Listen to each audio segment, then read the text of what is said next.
Dear students, good morning to all.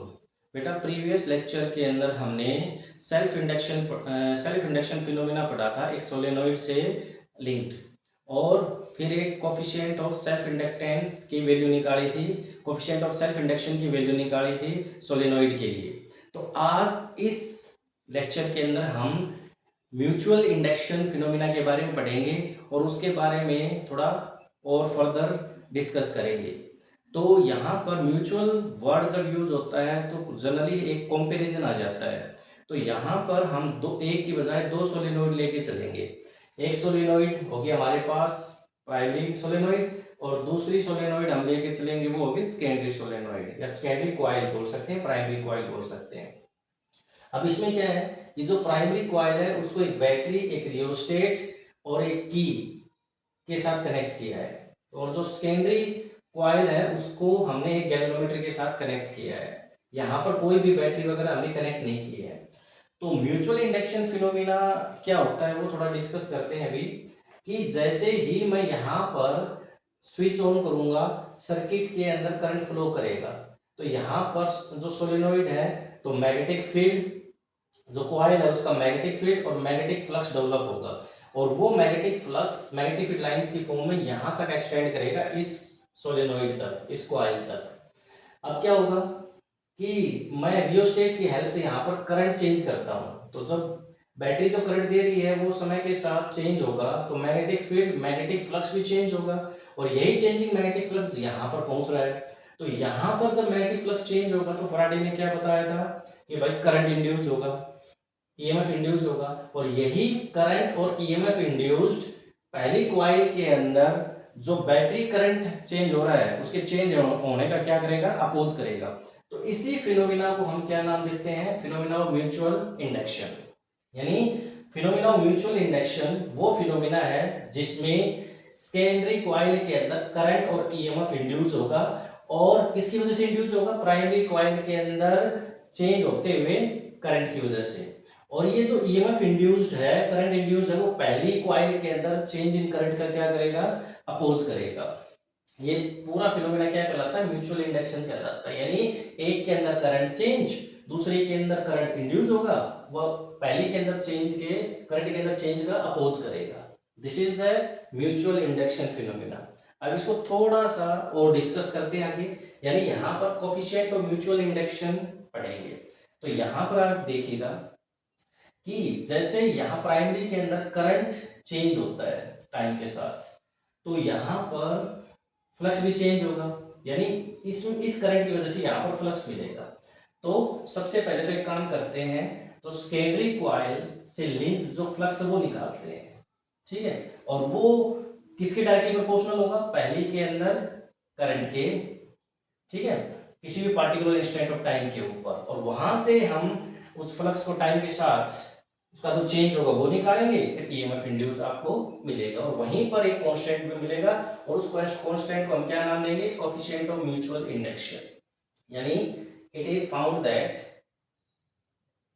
It is found that flux in secondary coil is directly proportional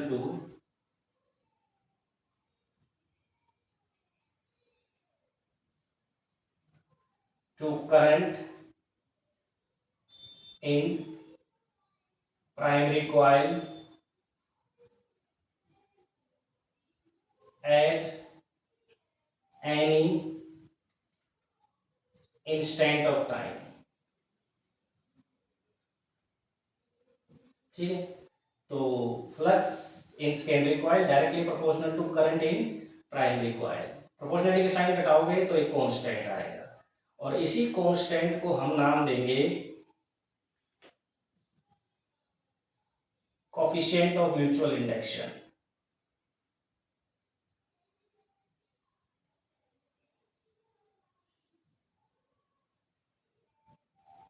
induction और mutual inductance,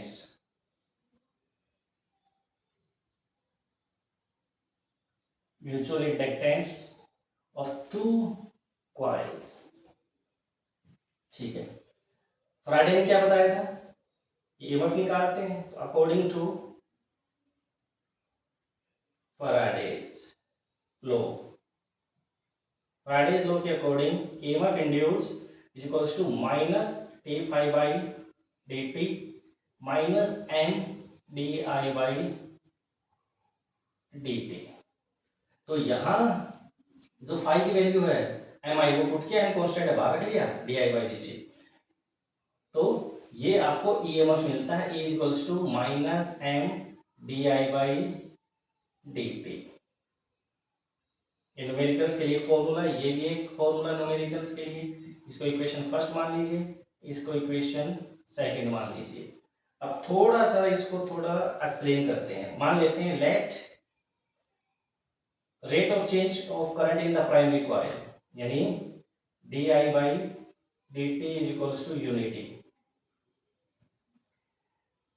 मैं मान लेता हूं कि पहली कॉइल के अंदर जो टाइम के साथ करंट चेंज हो रहा है वो यूनिटी है, तो यहां पर जो ईएमएफ है वो किसके बराबर मिलेगा, एम के बराबर मिलेगा। यानी coefficient of mutual induction of two solenoids is equal to the EMF induced in the secondary coil when a rate of change of current is unity in the primary coil. यानी coefficient of mutual induction is equal to EMF induced in secondary coil when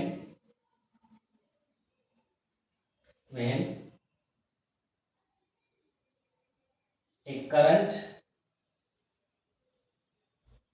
changes in primary coil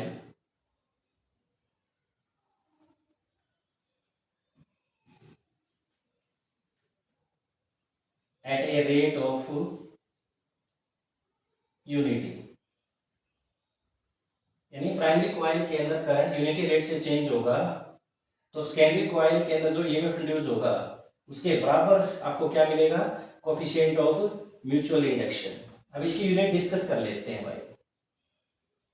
unit of N, तो formula आप लोगों के पास ये है, EMF induce is equals to minus M, और ये मैग्नीट्यूड ले लेते हैं तो माइनस हट जाएगा, M D I by D T.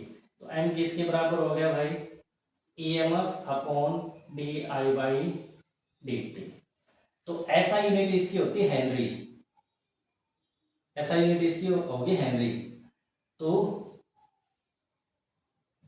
इसको इक्वेशन नंबर आप थर्ड मान लीजिए, ऐसा यूनिट वो हेनरी है। तो 1 हेनरी को हम डिफाइन करते हैं, तो 1 हेनरी म्यूचुअल इंडक्टेंस यानी कोएफिशिएंट ऑफ म्यूचुअल इंडक्शन कब मिलेगा, जब इस कॉइल के अंदर ईएमएफ इंड्यूस हो 1 वोल्ट और पहली कॉइल के अंदर करंट चेंज हो 1 एम्पियर पर सेकंड की रेट से।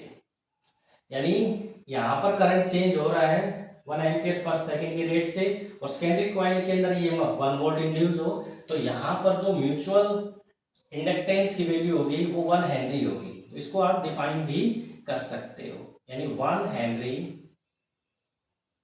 Of mutual inductance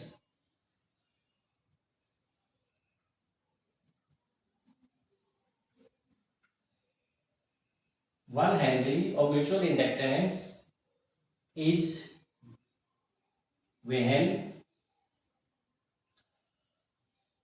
current changes in primary coil at rate of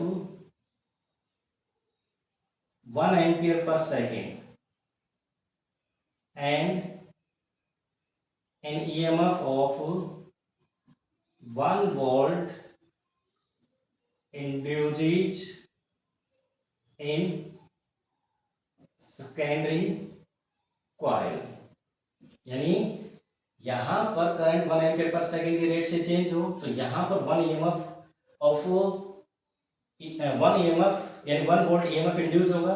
तो यहां पर इन दोनों का जो म्यूचुअल इंडक्शन है, कोएफिशिएंट ऑफ म्यूचुअल इंडक्शन है या म्यूचुअल इंडक्टेंस है, वो 1 हेनरी होगा। और 1 henry is also equal to 1 volt upon 1 ampere upon 1 second. इसको थोड़ा सा ऐसे लिख सकते हैं, 1 वोल्ट सेकंड अपॉन एम्पीयर। तो आज के लिए बेटा इतना ही। Thanks and have a nice day.